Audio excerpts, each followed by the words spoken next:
not serious about reopening the government. Republicans aren't even serious about paying our active duty troops. But they have voted for temporary government funding legislation. Republicans have voted for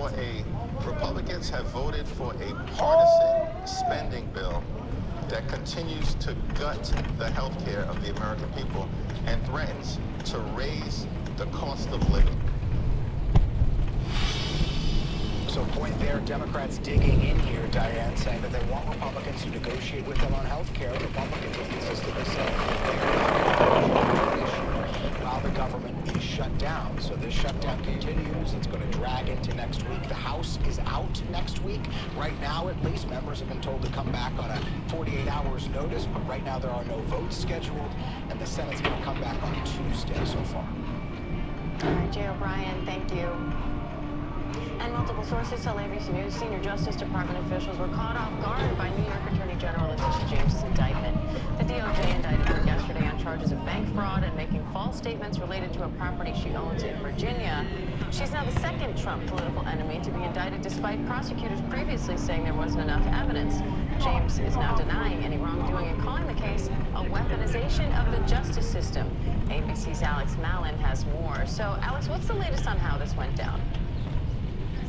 Yeah, so we reported earlier today that the Justice Department, including Attorney General Pam Bondi, Deputy Attorney General Todd Blanche, were actually completely caught off guard yesterday when the news came out that Lindsay Halligan, President Trump's appointee to the Eastern District of Virginia, had made a presentment before a grand jury in Alexandria seeking James's indictment.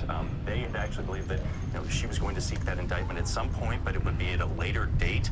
And so there was just an absolute lack of coordination, we are told, that would be extraordinary in any sense of the Justice Department's history, given Attorney Generals and Deputy Attorneys General are typically up-to-date briefed on whenever prosecutors are seeking to conduct such a high-profile indictment of a figure that it leads, obviously, the Attorney General's office in New York. So it's just that kind of extraordinary element, and it really shows just how immersed the White House is in the Justice Department's affairs. And one of the officials we're told at the Justice Department who was indeed aware of this is Ed Martin. He was the former U.S. Attorney for Washington, D.C., but was rejected by Republican senators, and he has been a leading voice pushing for the prosecutions that President Trump has demanded of his political foes, including James. We saw that extraordinary post last month by President Trump directly ordering Attorney General Bondi to move, quote, now to indict Comey, James, as well as Democratic Senator Adam Schiff. And so this just really shows, the priority that people like Ed Martin have in this department, the control that they have over matters that, are going to be such a major test for this Justice Department's credibility in terms of whether judges will ultimately accept that these prosecutions are valid or whether they are part of, a campaign of political vengeance that is being carried out by this Justice Department against President Trump's enemies. Now, just as in terms of what's next for this case, we know that Letitia James is set to appear for her first court appearance on October 24th, and that will be in Norfolk, Virginia. She does have a judge who's been appointed to oversee her case, Jamar Walker. He's a Biden appointee, and we heard from Attorney General Letitia James yesterday saying that, previewing her defense in a similar way that James Comey's lawyers previewed earlier this week, that she will make this about a vindictive prosecution by the Justice Department and seek to have this thrown out based on that it's just an entirely politically driven operation by the Justice Department, Diane. All right, Alex Mallon, thank you.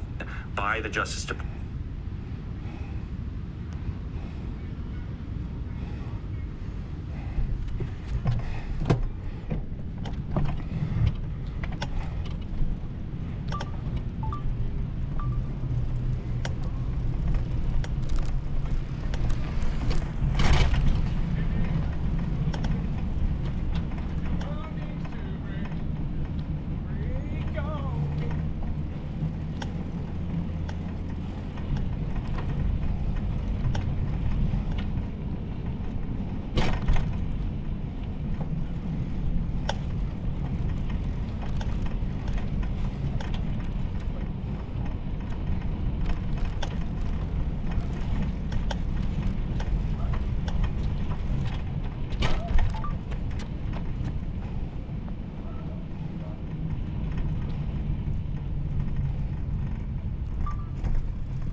It's just an entirely politically driven operation by the Justice Department, Diane.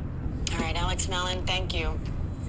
And the Department of Homeland Security is telling Kilmar Abrego Garcia to disregard a notice of removal to Ghana, calling it premature. DHS previously said it was planning to deport him to Uganda or Eswatini after he was wrongly deported to his native El Salvador. On Monday, government attorneys struggled to answer questions about evidence in the case. Now those attorneys are due back in court. Meanwhile, a separate hearing in the human trafficking case against Abrego Garcia is also happening today. He has pleaded not guilty to those charges, and ABC's Matt Rivers is here with more on that. So, Matt, what's the latest on these hearings and what's at stake?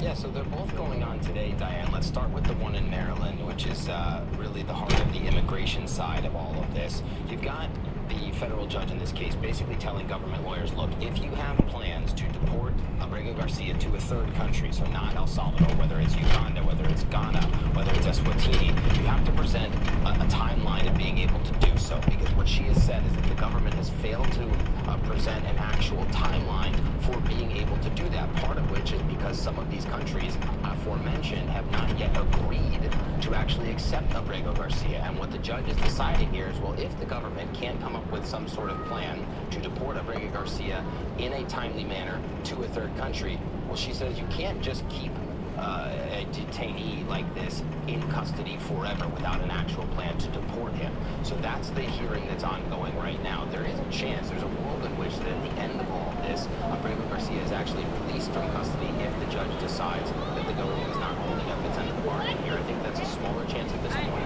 but we'll have to wait and see. Moving on to Tennessee at this point. Remember, that's where Abrego Garcia was facing 2 counts of human trafficking charges that the government brought against him after he was returned from El Salvador. The hearing there basically starting a process process where the courts will decide whether the federal government brought those charges in vindictive retaliation. Basically, the federal judge assigned to that case has deemed it a credible enough claim on the part of the attorneys of Abrego Garcia, who have said that the government doesn't have a right to bring this case, that they're doing so because essentially they were mad that they were forced to bring him back from El Salvador. They're calling it vindictive, they're calling it retaliation. And so this hearing today, part of a process that will play out through the month of November to decide whether or not the government's charges in this case are actually valid. And we know attorneys today, Diane, have argued that that case against Abrego Garcia should be dismissed. All right, Matt Rivers, thank you. And a judge is temporarily blocking President Trump's deployment of National Guard troops in Chicago. Trump administration lawyers argued troops were needed to protect federal agents and property, but the judge said she's seen no credible evidence of rebellion in the state. The order's in effect for 14 days, but the administration is expected to appeal. Coming up, breaking news in Tennessee, what we know about a deadly explosion at a manufacturing plant and the search for survivors. Stay with us. Before we talk avid Big Ten blood drive ideas, let's get in the competitive spirit with the scavenger hunt. I worked all weekend on that. Save lives and help win your school $1 million. It's okay. It's in their nature. You know the feeling when you realize you bought things you'll never use? Sound familiar? Then try Vinted. Snap your item, upload on the app, and sell without fees. Download Vinted. With Okta, we're fast and safe. Hello security without trade-offs. Really start growing.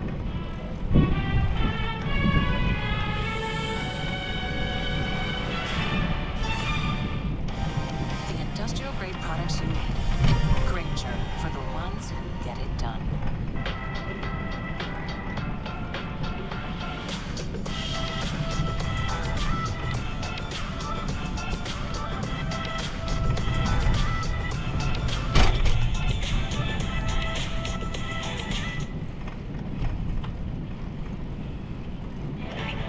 When Shakespeare starts to feel a bit complex, and you've got questions upon questions, you can just ask Google to break it all down, and even ask follow-ups, so you can keep up with every twist, turn, and sibling rivalry. Spoiler alert, it doesn't end well.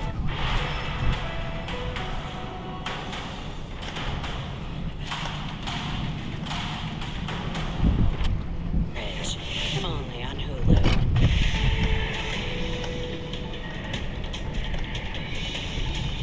We have breaking news. At least 13 people are unaccounted for after a deadly explosion at a manufacturing plant in Tennessee. Officials say it happened at the Accurate Energetic Systems plant in Hickman County. Now authorities are urging residents to avoid the area. ABC's Matt Rivers has the breaking details there. Matt, what's the latest here?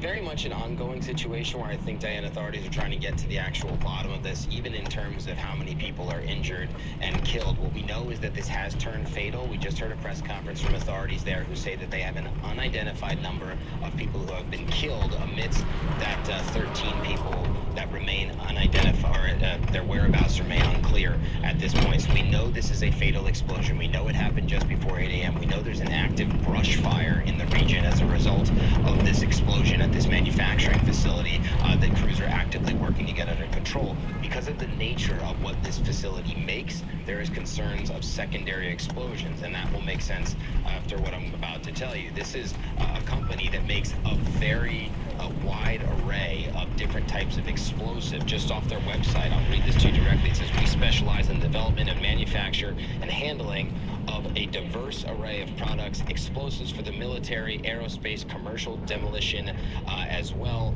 They're talking about TNT, claymore mines, avalanche control charges, pellets that are used in medium caliber warheads. There are a lot of things at this facility that are produced that explode. So it's not a surprise then that if something goes wrong, you're talking about a mass casualty event, you're talking about a brush fire in the area, and you're talking about the risk of secondary explosions, which is why you're hearing authorities at this point telling people, look, stay away while we clear this. They actually mentioned that there could be further explosions at this point. They say that the situation is now under control, but there could even be more explosions at this point as authorities work to get that scene safe and under control to find out more about what happened. All right, Matt Rivers, thank you.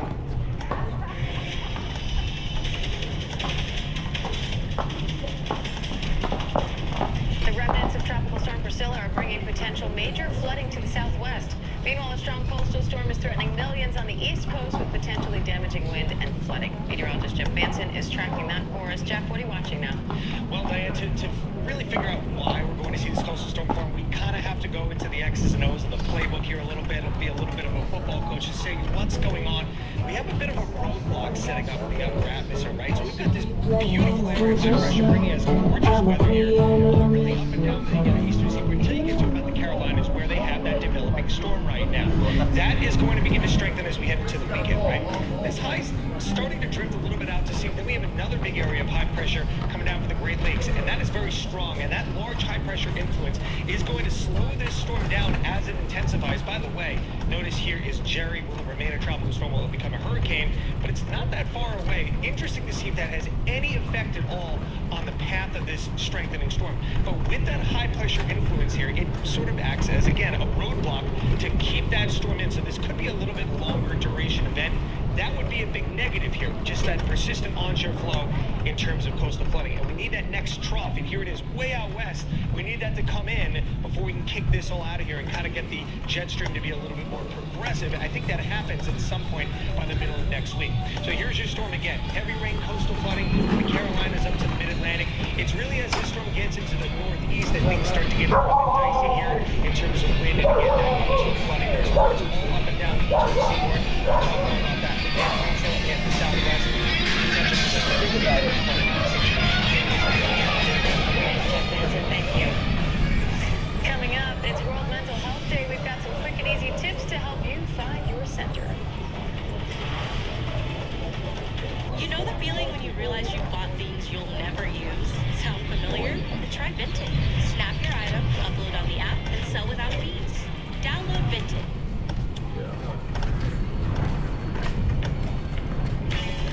When you're trying to take a study break, but you can't get your finance class off your mind, you can just ask Google to dive deeper into any topic. So you're prepared for whatever the class throws at you. Wait, you didn't save me a life? The high-quality industrial products you need.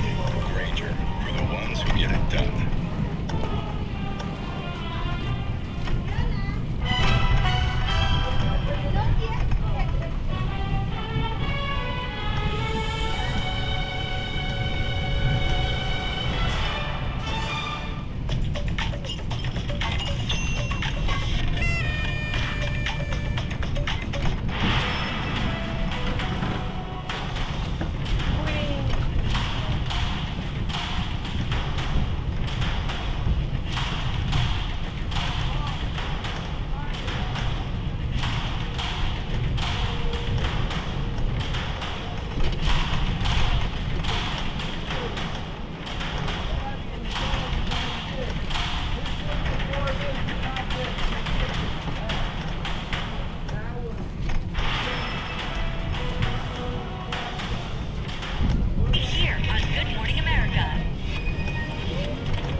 Educates people about how simple things like an ice cube or even your very own breath can make a big difference in your everyday life. And now those videos are free to the public on YouTube.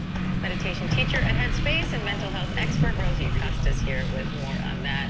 Rosie, thanks for so much for coming on. You and I actually know each other for a little while. It's so nice to see you in person. So we all know we should be caring about our mental health, but sometimes you don't even know where to start. So walk me through this tip method and how it helps with that. Yeah, so I feel like out of all of the techniques that are out there that we can find on any social media, this specific toolkit, it's scientifically proven, evidence-based, like they are micro practices that you can do. Like you said, temperature, so they're called TIP. It's temperature, intense movement, or like an intense workout, progressive muscle relaxation, and paced breathing. And so all of those practices, as you said, they're designed to create less stress or to help you regulate your emotions. And oftentimes when we're in that state of fight or flight or we're experiencing anxiety, we want something that can work quickly, right? And so these techniques techniques are designed for you to be able to do them in a way that you can feel calm, centered, and a little bit more connected. And they work in the moment, because a lot of this stuff is like, oh, you need to set up a good routine, and you need to eat better, and you need to do this. It's like, okay, well, what can I do now? So how do you know which techniques are the best fit for you? So I really like to start with what resonates with you the most, right? So the temperature, for example, some people might not want to hold ice cubes, right? Like it might be a little bit too activating, especially if you already are a little anxious. The last thing you want to do is create more anxiety. And so for me, I always like to start with the paced breathing, because everybody can focus on their breath, right? Everybody can notice an inhale, notice an exhale. And the way that the breathing technique works is it's 4, 7, 8, right? So you inhale for 4 seconds, you hold for 7 seconds, and then you exhale for 8 seconds. And so what that's doing is it's cultivating the parasympathetic nervous